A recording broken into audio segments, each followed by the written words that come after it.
Hey everybody, welcome to Let's Fix Work. I'm Laurie Rudiman. On today's show, I'm talking to Jennifer McClure. She's the host of the Impact Makers podcast. Jennifer and I chatted about personal branding, but because she's my best friend and we've known one another forever, we talked about so much more. So if you like two middle-aged ladies debating the merits of Gary Vaynerchuk and conference speaker feedback, you're going to love the show. So sit tight, everyone, and I'll be right back with Jennifer McClure and more Let's Fix Work. Work is broken. So is the way you think about it. Host Laurie Rudiman is breaking things down so you can put them back together and make work something you can enjoy. Let's fix work together. With the Let's Fix Work podcast, here's Laurie. Hey, everybody. Thanks for joining me. I've got something great in store for you today. I'm here today with my dear friend, Jennifer McClure. Jen, how you doing? I'm doing great. Great to be with you here today. Where are you today? Just tell everybody. I am in beautiful Cleveland, Ohio, living the dream, What are you disrupting HR all around the world from the heart of the Midwest. That's right. That's right. I've been to Cleveland a few times and I know there are 4 good blocks.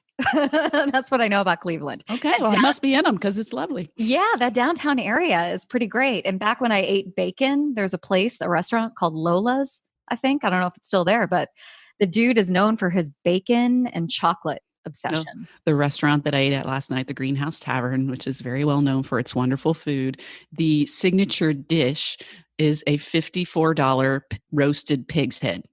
Oh, gross. Because when I walked in, I was like, what smells so good? And they're like, it's the pig's head you want? And I'm like, no, I'll have a salad. Thank you. Oh, man.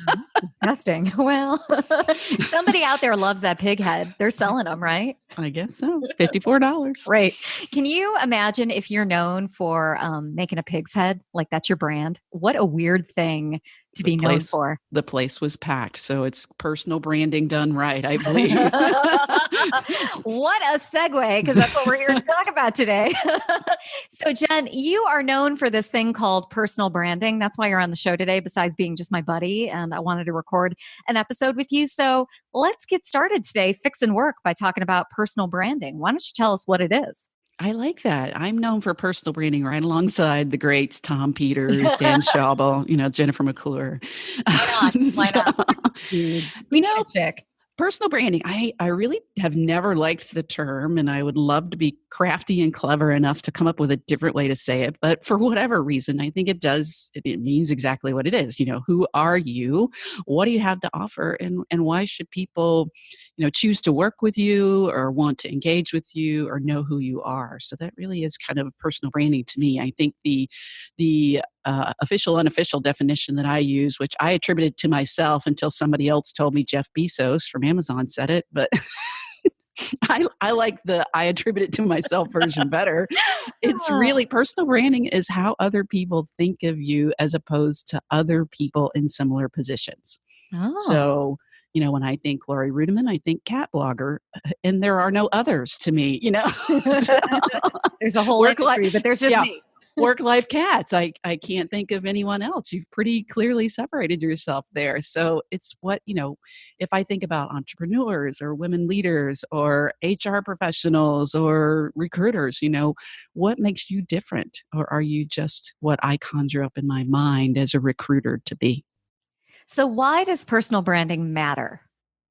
It matters for that reason. If you want people to engage with you, you don't have to be an entrepreneur. I think certainly if you're an entrepreneur or you have a business, then, why should people listen to you? Why would they connect with your marketing? Why would they want to buy from you? But if you're a professional that works in the corporate world, which I'm sure most of the people that listen to your podcast are, you want people to listen to your ideas, to invite you to meetings, to assign you the cool projects. You want promotions. You want to get called by recruiters for jobs that you love and potentially will pay you lots of money and help you in your career growth.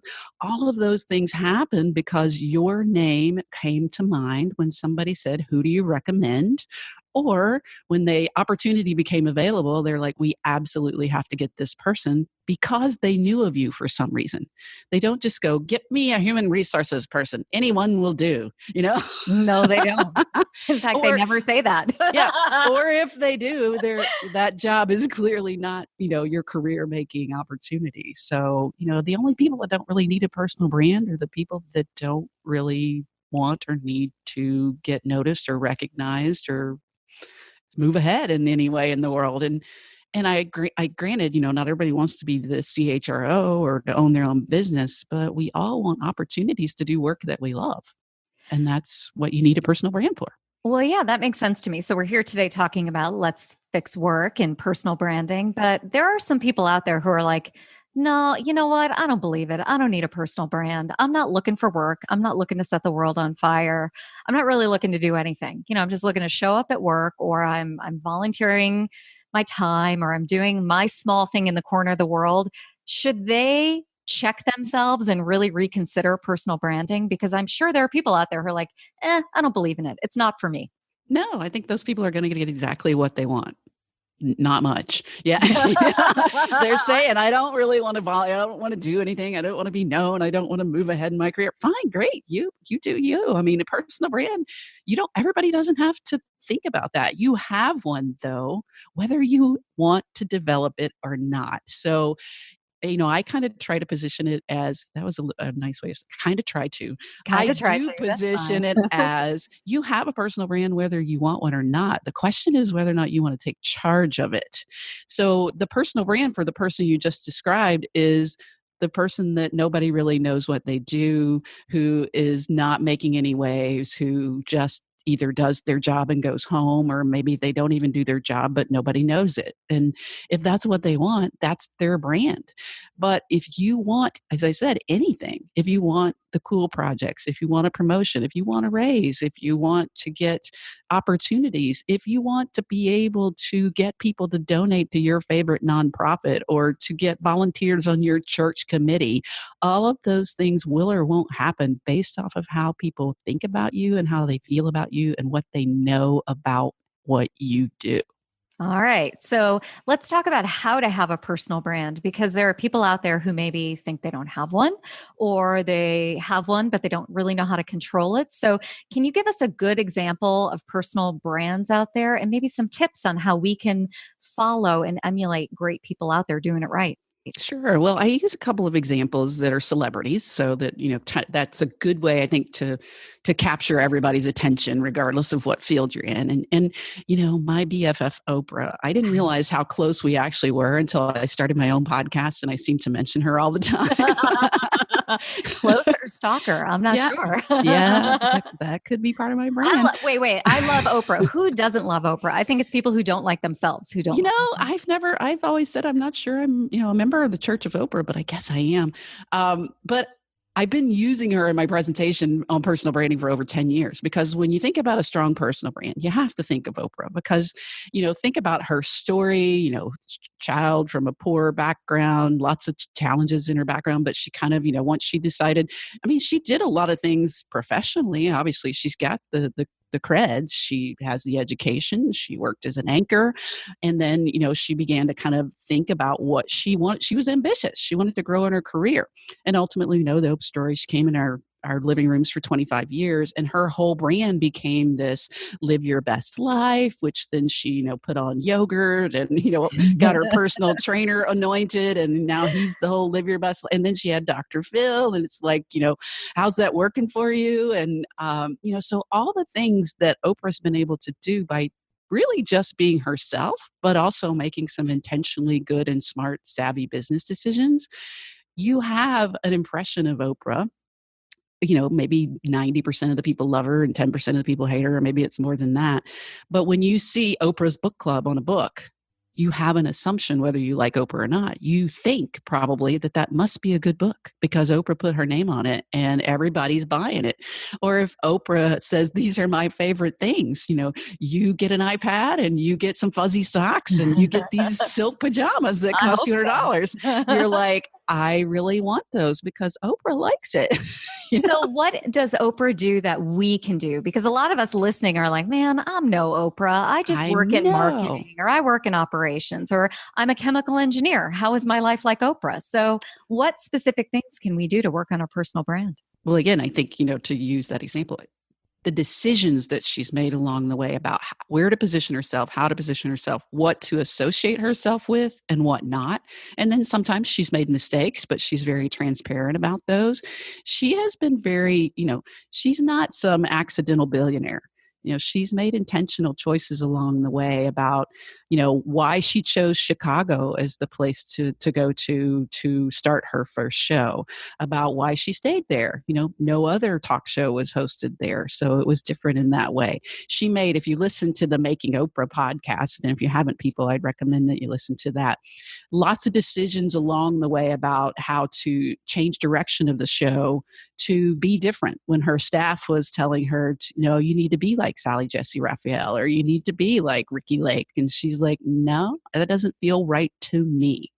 And so she made some pretty bold choices along the way to develop her brand as that live your best life person and not the Jerry Springer, madhouse worst of humanity person, which she did for a period of time. So, while people may not think that's relatable, what I want you to take from that is the intentional career choices and sometimes taking risks to think about, how can I separate myself from the pack? What is unique about me? Not what can I manufacture necessarily, but what is unique about me? How can I highlight that?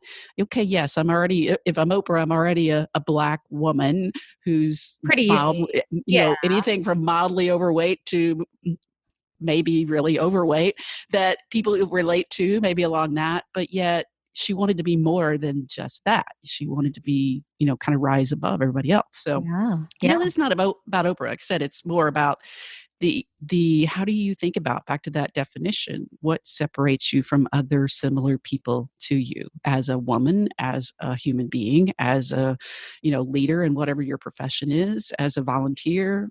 How are you different? So, one of the things I found interesting about your Oprah analogy and all those anecdotes is that Oprah had both a mentor and a rival in Phil Donahue. Mhm. So, Phil Donahue was like my first adult crush, which is a weird thing to admit. That is weird. It was Phil Donahue and Al Gore. I don't know why, And So this tells us everything we need to know about you. Totally. The 90s were weird for little Laurie Rudiman. So I love Phil Donahue because the example in that is, I think Oprah took someone who was a little bit more conservative, a little bit someone who had been in the marketplace for a while, and learned what she could learn from that individual, and then also put her own spin on it. So I think one of the tips I have in my life for personal branding is I always look to who's doing it really well, and who do I want to be when I grow up, and who do I want to beat when I grow up. And I watch them, I try to mimic the good stuff, and then I try to put my own spin on it. So, what's the role of mentorship, and what's the role of finding someone out there and developing your own personal brand? Because you don't want to copy someone, and it's very difficult not to copy in this age of social media. But yet, I think there are people out there who are doing it really well that you can learn from, right?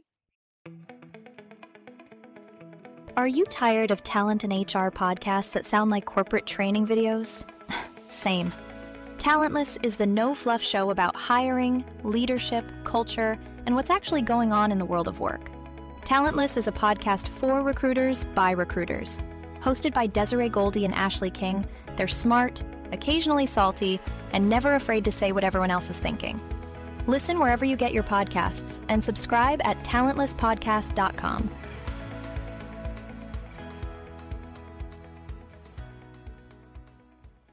Whether you're a payroll pro or an employee wanting to understand your paycheck better, we've got you covered.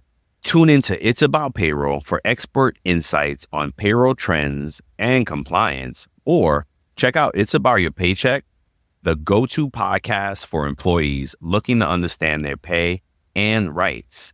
2 great shows, 2 great hosts. Listen now, brought to you by Work Defined, where payroll meets clarity.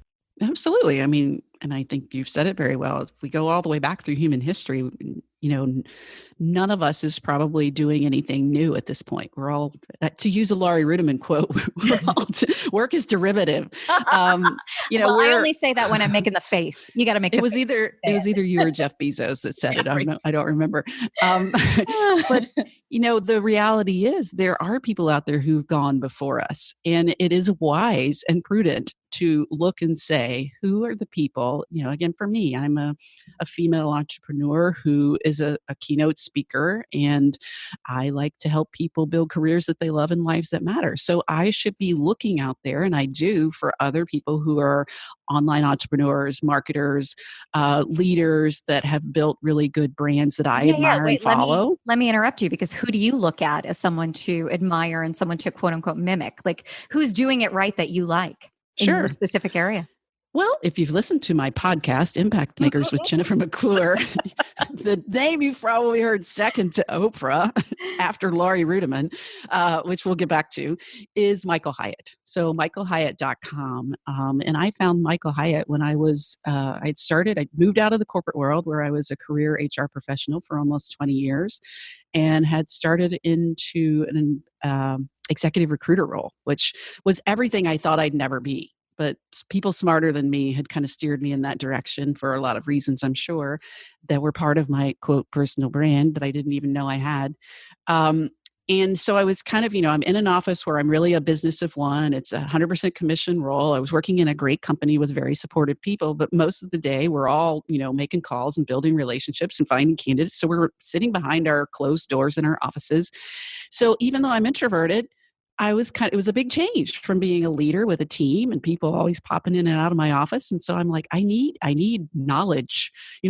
I actually missed that weekly executive team meeting where I'm learning what's going on in the business. So I was looking for people to learn from. And somehow I came across Michael Hyatt, who was at the time the CEO of a company called Thomas Nelson, a publishing company.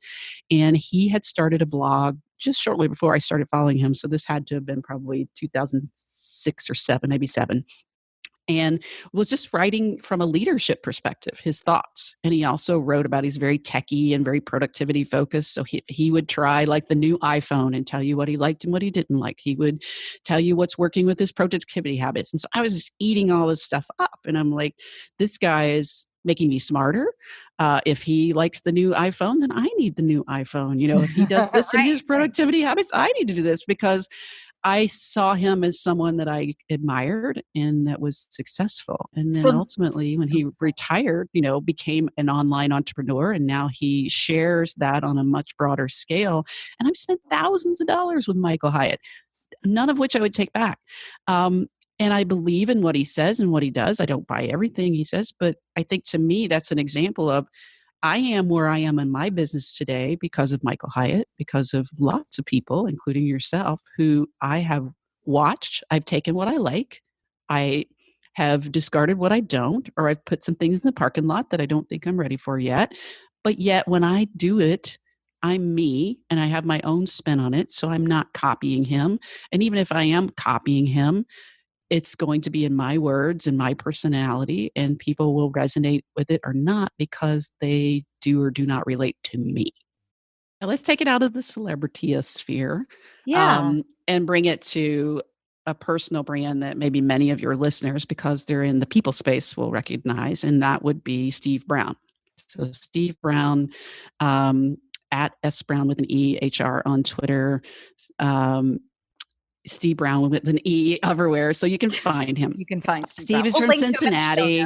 Yes. Steve is my mentor, but Steve has a super strong personal brand that, if I know him personally, and I know he's a very humble person, has probably never really, even into the Oprah extent, intentionally crafted it. He is 100% who he is, which is what people love, and maybe some don't resonate with that, but he's gregarious, he's massively extroverted, he is a people person, he happens to be an HR executive and to be a member of the SHRM board. He absolutely loves HR.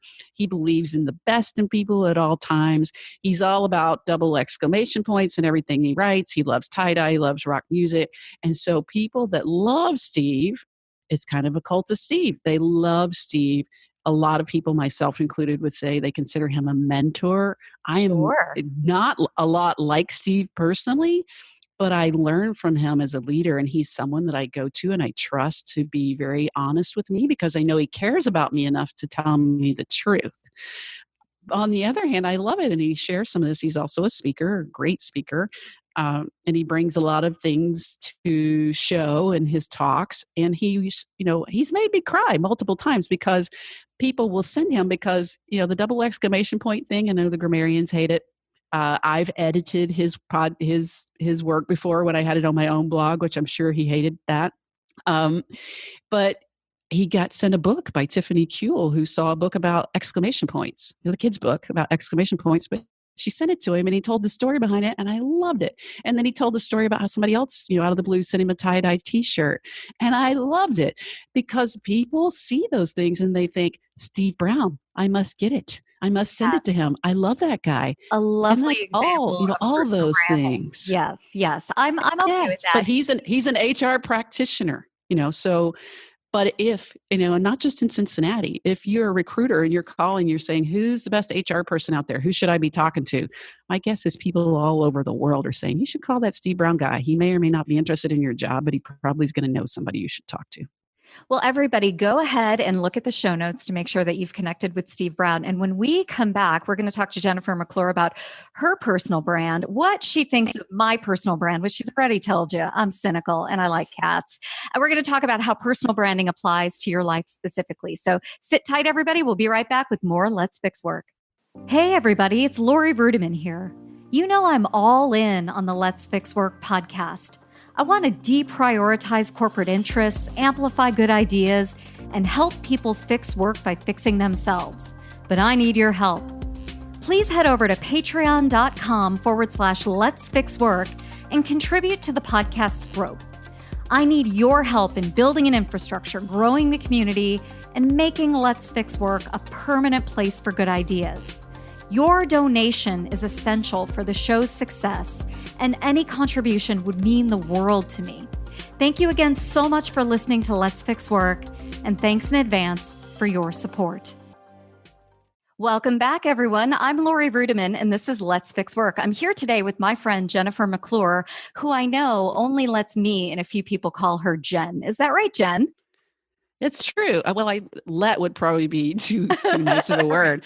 The only people that do are people, like you and Chris Dunn and Steve Brown, who call me Jen for some reason. I guess that's you guys. Just you're so you got so many things to do in the world that you need to abbreviate things. I think it might be the Midwesterner in me that calls you Jen because I grew up with like 100 Jens. So okay, I'll accept it. I love it. And I love that you don't like it from anybody else other than me. I'm going to tell that story as if it's true. You own that. Right. Well, I want to know, we've talked a little bit about personal branding. I want to know when personal branding is too much. Is there a moment in time where you're too focused on personal branding and you're not focused on living or doing? Have you seen that? I like the way you framed that question because I don't have an answer. And I've been told that when you shouldn't say that's a great question because that's a tip off that you don't have an answer. Are we podcasting? We're like meta podcasting right now. Yeah, we're meta podcasting here. So the question is, when is personal branding too much? Yeah. Or is it ever too much? Are you ever stuck in thinking too much about your brand and not acting? Well, I think anything in life you can overdo. If you are at the point where your personal branding efforts are, quote, too much, I think, you're probably doing it wrong because you're trying to force a message maybe that's not resonating. At some point, if your personal brand is a living, breathing thing, which again, everybody has one, whether they want it or not, you ought to be paying attention to how other people are receiving you and your brand. So are you getting the opportunities that you want? Are people describing you? Let's say you're with somebody at a networking event and they want you to meet somebody else and they introduce you.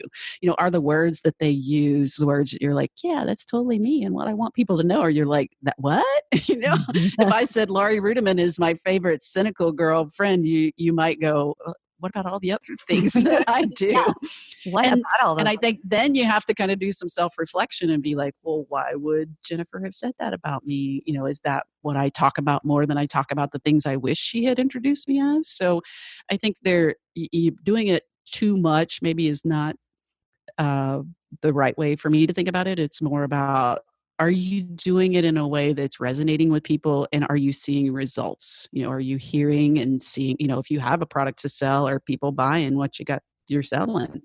Are they calling you as a person who has expertise in the area that you want people to think of you for? Are you getting opportunities to do the things you want to do? I love that answer because it makes me think about how I've been caught up in my own personal brand over the past 13 years. And there are times, like even recently, I'm working on my book proposal, right, for Let's Fix Work. And I started writing it and I wanted to be like Laurie Rudiman, serious HR workplace thought leader. And I was like, yeah, I'm going to be the best HR lady. And so I started writing this book proposal. I'm like, man, this is boring and it sucks. And so I got out of that framework and thought, I'm just going to be me, right? Whatever that is. And wrote my book proposal and submitted it. And my agent wrote back and said, you are a pro badass writer. But I struggled until I got out of this thing that I was trying to craft for myself, which is I have the potential to be on the SHRM board. First of all, no, I don't. I don't have that within me. But also, it was a lie. It was inauthentic to myself. So I really struggled with that disconnect between trying to be something and being the person I really am. So that's why I asked the question, because I would imagine people get caught up in trying to live up to an expectation or a brand that really isn't authentic. Have you seen that? Yeah. Well, and I think you just made a great example. If your goal, let's say, hypothetically, it was to be on the SHRM board, and then you look at the other SHRM board members and you say, well, this is what I perceive, to be their qualities, traits, their, how they got there. And then I'm going to try to model that. Well, the Laurie Rudiman I know, that would be such a horrific existence. Right.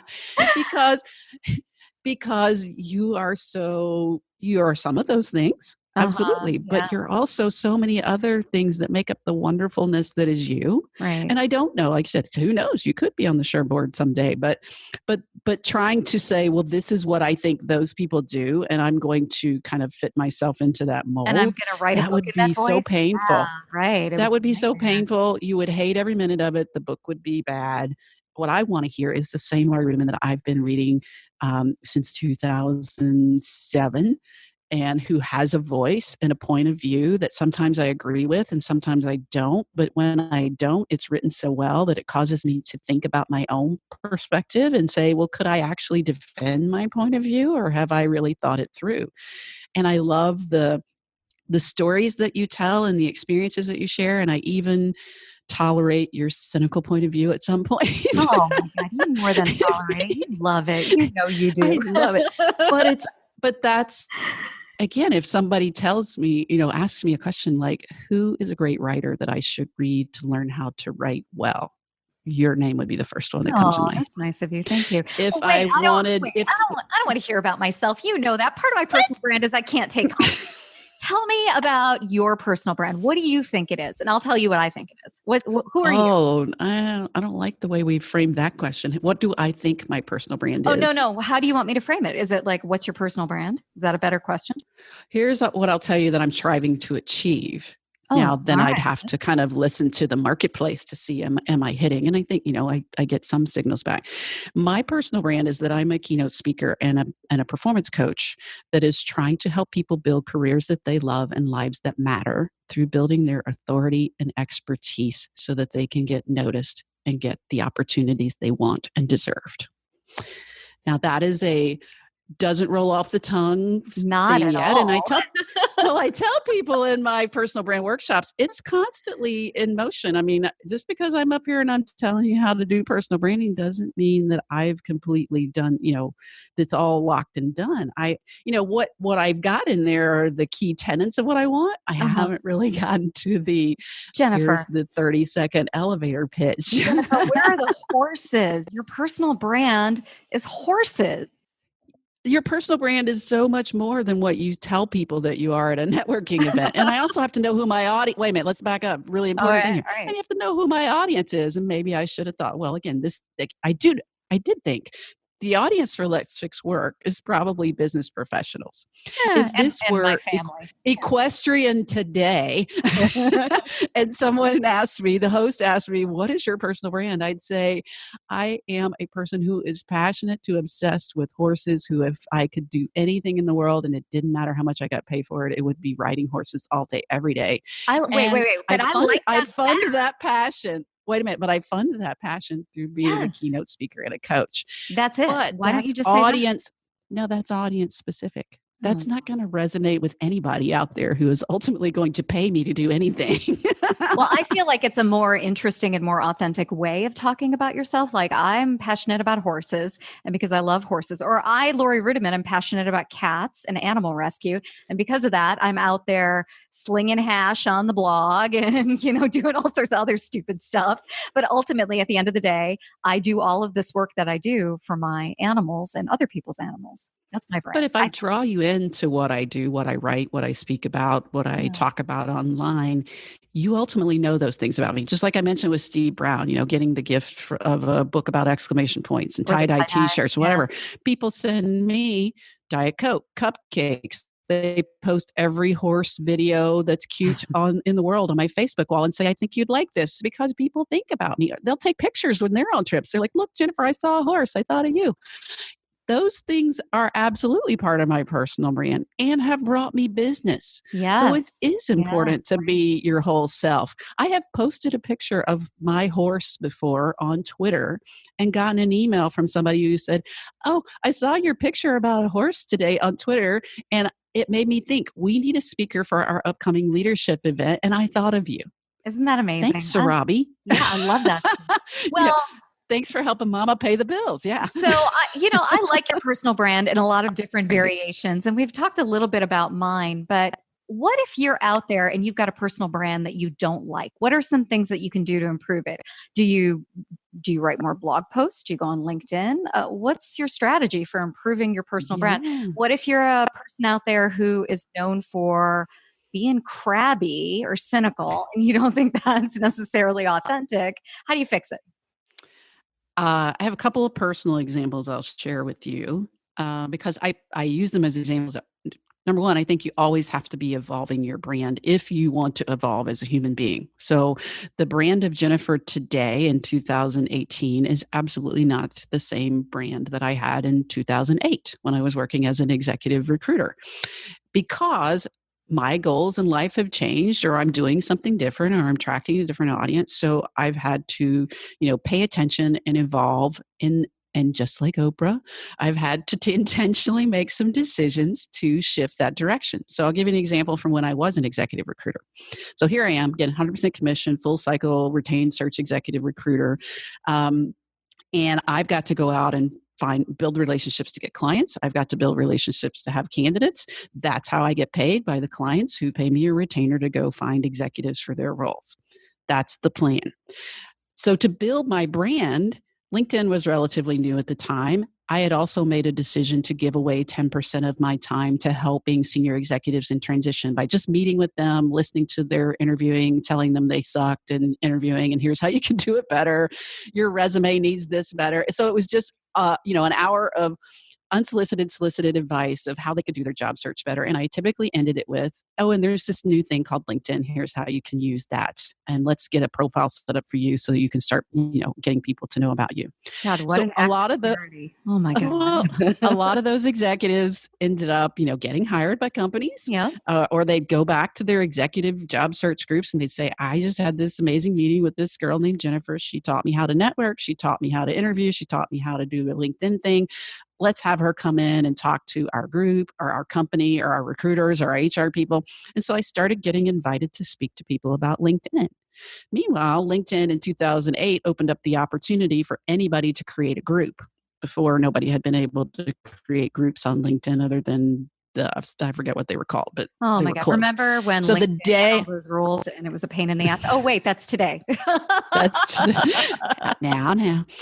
So we'll Anyway. add LinkedIn hater to your brand. No, I love LinkedIn. Love LinkedIn. So I created the first, like I was there at, You were. 10:01 a.m. when they said you could open your group. And I created a group called Linked Cincinnati because I just thought this would be a great opportunity to build, really thinking not about me. I was thinking about how can we use LinkedIn in Cincinnati to network, to build our careers, whatever. Over time, everybody that gets, that joins Link Cincinnati gets an email automatically from me that says, welcome to the group, blah, blah, blah. Here's my name. Here's my no sales pitch. No, here's what I do. No, I want to recruit people for you. But they're getting a link to the Centennial Inc. website. They're getting my email address. They're getting here. Go look at my profile. So subtle, altruistic branding there. Marketing. Over time, that group now has almost 45,000 people in it. Wow. And at one point, when groups were actually cool on LinkedIn, it worked really well. And we had live meetups and we did a lot of things. So everywhere I start going, or when people are reaching out to me, whether it's email or phone calls, they're like, I was told you're the LinkedIn lady. I was told to reach out to you because you help people. I was told by my friend that you were very helpful and connected. Could you help me and connect me? And I started maybe getting a little bitter because I come into work every day. I got to make money. Mama's got to get paid. The horse has got to have shoes. And I'm like, why are all the emails in my inbox from people saying, can you help me? Can you connect me? Can you tell me about how to use LinkedIn? And then I had to take a step back and go, it's not their fault. It's mine. Yeah, Everything that's right. I'm doing is around LinkedIn. Everything I'm out there doing, everything I'm talking about, everything people know me about is LinkedIn. I need to be known as the best executive recruiter in the world that you absolutely want to retain to get the best leaders in your company. Okay. Meanwhile, let's look at my blog. Am I writing any blog posts about that? Let's look at my LinkedIn profile. Is that really called out on there? Let's look at the signature line on my emails that I send out that says, if I can help you in any way, let me know. No. Wait, strike that Jennifer, down. We don't want that. Yeah. Jennifer, you need to rethink this because people have branded you based off of your activities, based off of what other people are saying about you. So if you want people to know you as the best executive recruiter in the world, then you need to start not writing about job search on your blog, not writing about LinkedIn on your blog. You need to write about recruiting talent and getting people into the organization and how you identify the best leaders.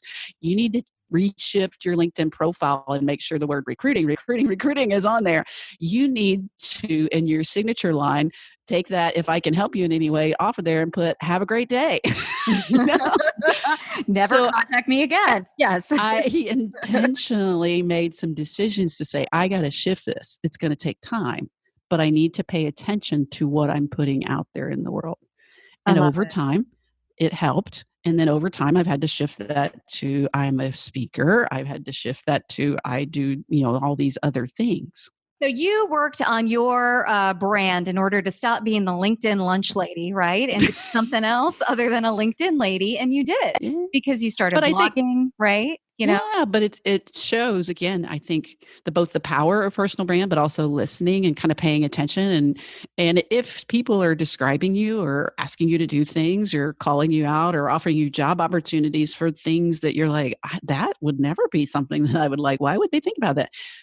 Take a moment and look at what am I putting out there in the world? And I'll give you another very quick, hopefully short story. What else are we doing today? Yeah. So to make it more personal, anybody that maybe has followed me for years, again, I share on social media a lot of things like pictures of cupcakes, pictures of horses, pictures of my travels, hotel room views, all those things have, kind of fallen under my brand over the years. And way back in 2012, I spoke at the SHRM annual conference for the very first time. It was a huge, huge honor for me. Unbeknownst to me, I didn't really realize they gave me a mega session at 7 a.m. for my very first event. I had no idea what that meant, but I knew it was an important moment for me as a speaker in my career and at the biggest HR conference in the world. So like any self-respecting woman would do, the outfit became of paramount importance. And so I needed to make sure that, yes. you honor and give homage to this moment in an appropriate way. And so I shopped and I bought and I had multiple outfits. And the day before the conference, I was at an outlet mall, because that's where one goes to get a most important outfit of your career. Go into a store and there's this simple cotton blue A-line dress. And I was like, that is it. I'm wearing that dress. I will feel comfortable. It won't be tight. It will be, pretty, I hope. And I will be comfortable giving this talk of my life. Well, fast forward, I go. The mega session actually ends up being in a theater that has 2 levels of balconies and a stage. And I truly don't get nervous when I speak. I've thankfully never had that, but I was intimidated. So at least for the first few minutes, I wish there was audio because my voice, I could not regulate. It was whatever. I remember that moment distinctly, but I was so proud and so happy to be there. And there were almost, I think, over 2,000 people in the room. It went really well. I had a great time. I got great feedback, and it was probably, one of the highlights of my career. Fast forward a couple months later, get the feedback in the mail, and there's, 15, 20,000 people at a SHRM conference, and there were, again, 2,000 people in the room. Little did I know, get 16 pages of single space comments back. And as one does, you look through those and you're like, good, great, whatever, great, wonderful, best thing I've ever seen. Who cares? Yeah, right. You're looking for the who hated it. I know. I've been there. And also, you're in that Atlanta crowd. People were hot and crabby. It was humid. Oh, we had comments. The air conditioning didn't work. Yeah, the buses that's weren't right. on time. Yeah. So I get to this comment. And again, of course, your mind, for whatever reason, looks for those the negative comments. And the comment is, again, I can call it out word for word, was the speaker looked like she was going to a cocktail party. No speaker should wear a dress above her knees on stage. And I was horrified and also found that intensely hilarious at the same time. It's both. It is offensive and ridiculous. As I then became an annual tradition, I would take some of my favorite comments from the SHRM comments, and I posted them on my Facebook wall in a self-deprecating way, like, this was my favorite comment. This was the one that I found most meaningful. And that was the one that I highlighted as the most meaningful and my favorite comment. And so, of course, my friends and, Facebook friends that I've never met, all, some chimed in, that's horrible. How dare they, blah, blah, blah. But a lot of people were like, that's the funniest thing I've ever heard. And so then both I and my network began to perpetuate this skirt above the knee thing, which, by the way, I went straight upstairs, put that dress on. The skirt was definitely, I still have that dress below the knee. I was there with you. I saw the dress. Again, so no woman wears a cotton navy blue A-line dress to a cocktail party. Oh, God. But anyway, so it was funny to me. And so I'd go to Las Vegas and I took a picture of a mannequin in a Chanel store with a skirt that was like 2 inches long. I'm like, this is my next SHRM outfit. Oh, here's a leather bustier. This is my next SHRM outfit. And I'd post those pictures as a way to make fun. And did that for a couple of years. So then it became, if I was speaking at a conference, people would tweet me, or if I posted a picture, people would say, what are you wearing? The question was, what are you wearing? Skirt, skirt, skirt, And so then I did a personal brand exercise. I saw Lewis Howes, who has a podcast called The School of Greatness. He posted on his Facebook wall one day, and again, this was probably 2013 maybe, just a sentence that said, doing an experiment, when you think of me, what are the first 3 words that come to mind? And I'm like, that's pretty cool. I will ask my Facebook friends and people that I don't know that are my Facebook friends. So these 8 or 100 or 1,000 people that, I put my best life on in my Facebook posts every day, to ask them what they think of me in 3 words or less, and to be serious, because this is a serious branding exercise. Sure it is. And so I took those comments. There were lots of them, and I was really humbled and pleased that most people did take it serious, and there were some nice words that were written there. And I copied and pasted all those words into a Word document. And then I uploaded that Word document to a site called wordle.net, which you can do for free, and it spits out a Word infographic. And I was really, really humbled and pleased to see words like humble, Right. Yes, professional, expert, all of those things showed up in big words, but there was also a very big word that was skirt. And there was so mad about all of this.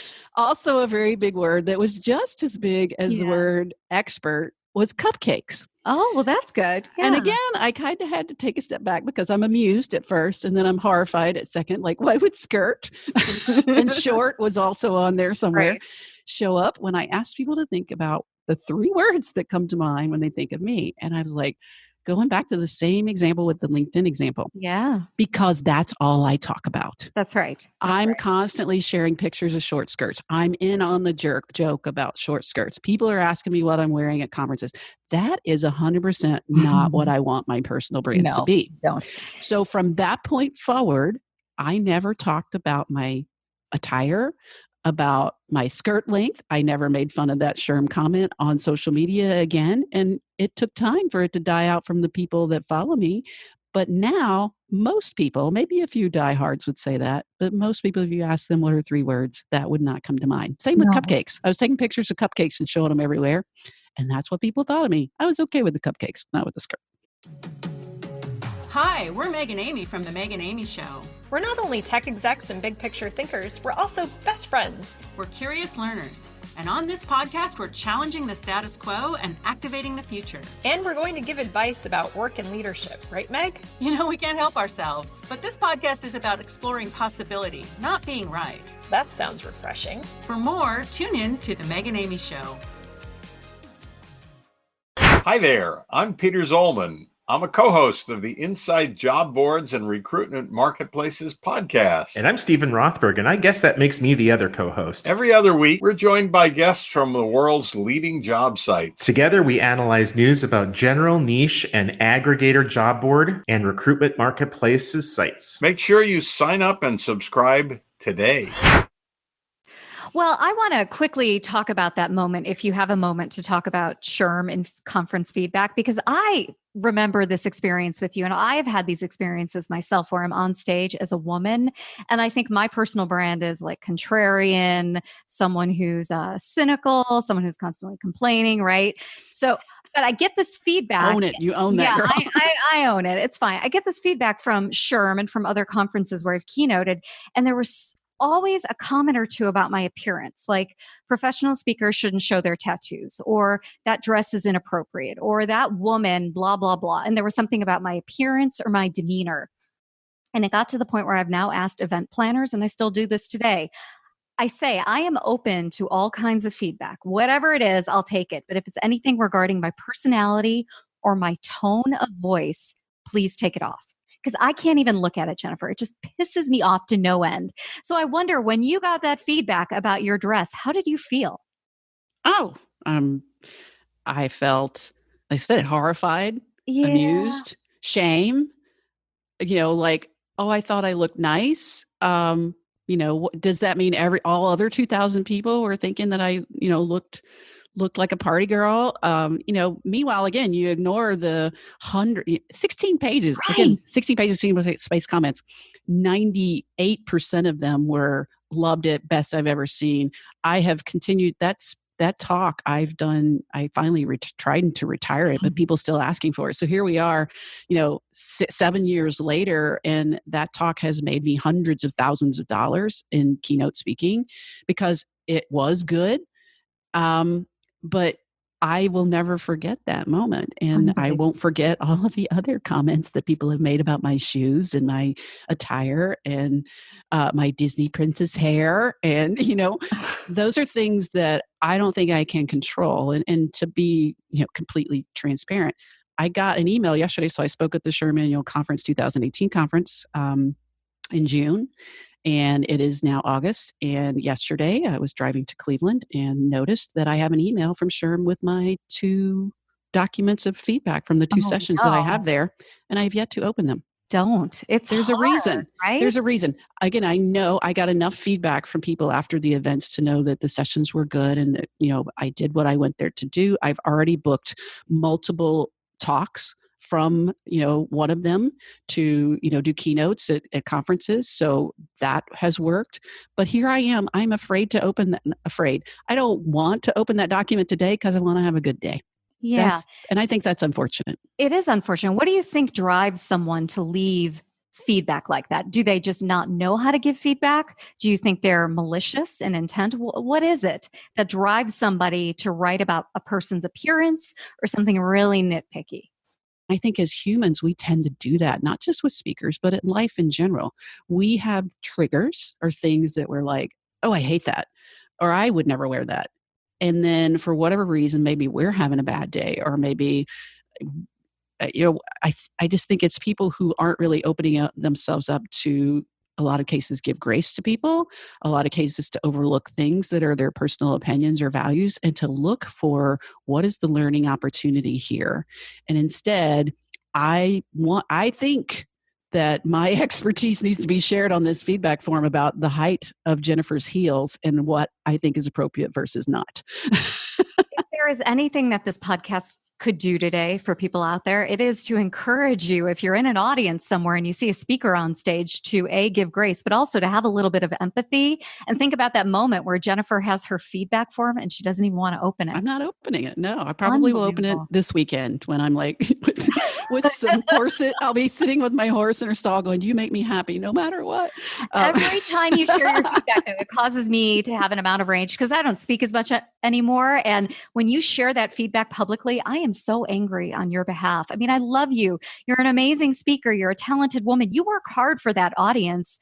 And to hear some of the things that are said to you, it's just so, I'm offended on your behalf. Well, but again, I think part of it is the anonymous portion of it, but part of it is, again, I try to give grace back of, I don't know what that person was experiencing. When you get a comment, again, from last year at my SHRM talk, I spoke at 3 p.m. on like the second day.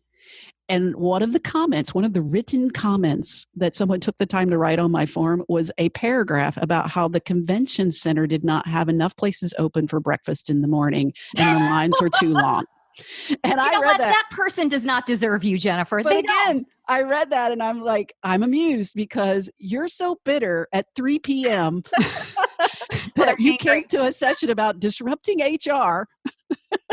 And your one piece of feedback that you wanted those SHRM conference organizers to know was that there weren't enough breakfast operations in the convention center. This is it. But that's not HR people. I've spoken at non-HR conferences and gotten similar feedback. Yeah, so agreed. I think, for me, let me hate on HR. But my back to who I want to be known for, and how I want to be known as that person that gives grace, that looks for the learning opportunity, that because I don't necessarily agree with someone, I don't agree with what Laurie Rudiman's opinions are on a lot of things. But look, I've built a good friendship and traveled the world with you because I want to look past those things I disagree with you on and say, what's the pieces that I do like and that I resonate with? And so for me, for example, I am a speaker. And so I attend a lot of talks to learn about my craft, to learn things I want to do, to learn things I don't want to do. So I am an audience member that is not a typical audience member in any session that I show up in. I am not necessarily in some cases as interested in the content or the takeaways from the session. I'm really there personally evaluating the speaker. Yeah. So I personally never fill out a comment form at a conference because my feedback is delivered from the perspective, if I were to give it, would be delivered from the perspective about what I like or what I don't like as a speaker. Yes. And that's not why that person is there. And let's be clear, they didn't ask me for that feedback. Well, I think that's fair. And that's a great way to kind of wrap this up. I mean, I like the fact that you're thoughtful, you're intentional about your feedback. And if anybody could just emulate that, Jennifer, and think about themselves being like you in that moment as a observer. Be like me, yes. No, the key here is audience members, nobody asked you. and humility. Always remember humility. Well, Jennifer, I know you have got a series coming up on personal branding on your podcast. So what can we expect when we listen to Impact Makers and you're talking about personal branding? Yeah, I have one. First episode actually came out today, and it was sparked by a conversation we're talking a lot about the SHRM Annual Conference, where I did 2 sessions there. One was on defining your personal brand, and then Sheryl Sandberg was the closing keynote and was interviewed by Adam Grant. And I'm loving everything, not evaluating her as a speaker because it's basically a Q&A, loving everything she says, tweeting everything she says. And then he asked her a question, which I've heard her answer this before. What do you think about the term personal brand? And she hated all over it. Wow. Like that was probably the most emotional she got in her whole. She was like, I hate it. Oh, you're not a tube of toothpaste. And so I tweeted word for word what she said. And then I tweeted, oh, woo, glad I did my session yesterday on personal branding because Cheryl Sandberg just dumped pretty hard on that. And there were then a lot of, quite a few tweets, not a lot, but a few of people who were like, I was in Jennifer's session and I disagree. And of course, there are also several who were like, I agree, I'm not toothpaste. So I took that and kind of like, well, maybe I should kind of do a series on what I think personal branding is, similar to what we've talked about in this podcast and what it can do for you. And also just do a little mini training on how to do it. So I'll be sharing some of the things that I teach in my workshop. And I also have a workbook that people can download for free. So not so shameless plug here. You can go to jennifermcclure.net/PB workbook. And you too can start to figure out how you can define and communicate your personal brand. And I'd love it if you'd join me on the Impact Makers podcast to kind of hear what I thought about Cheryl and Adam's talk. Also, you'll hear about Oprah. Shocker. But then we'll also, again, be doing more some takeaways with some things where you can maybe work through if you don't understand what your personal brand is today, on how you can get clear on what it already is, because even though you haven't been trying, you have one, but then how you can take charge of it and think about how you want to develop it, maybe be aspirational about it, but yet authentic, and take steps and take action to make it be what you want it to be. I love it. I love it. Well, I love you. I love everything you do, Jennifer. We are buddies, and you are such an important mega friend in my life. I'm so grateful that you pushed me to podcast. So thank you for that. I mean, I don't know if people know that story, but you started podcasting first. And I'm like, what are you doing? Hey, let me learn how to do this. So thank you for being a leader in so many ways in our industry, and just being an awesome human being. Thanks for being You're welcome. My goal is to be an impact maker in your life. Trademark. Well, you are. That's 100% true. All right, Jennifer. Well, you have a great day in Cleveland, and everybody sit tight. We'll be right back with more Let's Fix Work. You know I love to brag about my friends. I also like to listen to them. And right now, I'm listening to Jennifer McClure, host of the Impact Makers podcast. Jennifer is connecting with leaders across all industries to figure out how to make a difference at work and in the world. Here's what she's got going on. I believe strongly that each of us has the ability and the opportunity to positively impact people through our work and through how we choose to live our lives. The truth is that you've already impacted people in this world, even if you haven't been trying. I love what Jennifer has to say. And if you like what you're hearing right here on Let's Fix Work, you'll love what Jennifer's talking about on Impact Makers. So go to jennifermcclure.net/iTunes and subscribe today. Hey, everybody, welcome back. I hope you enjoyed my conversation with Jennifer McClure. As you can hear, Jen and I have known one another for ages, and because she's part of my personal network, she's now part of yours.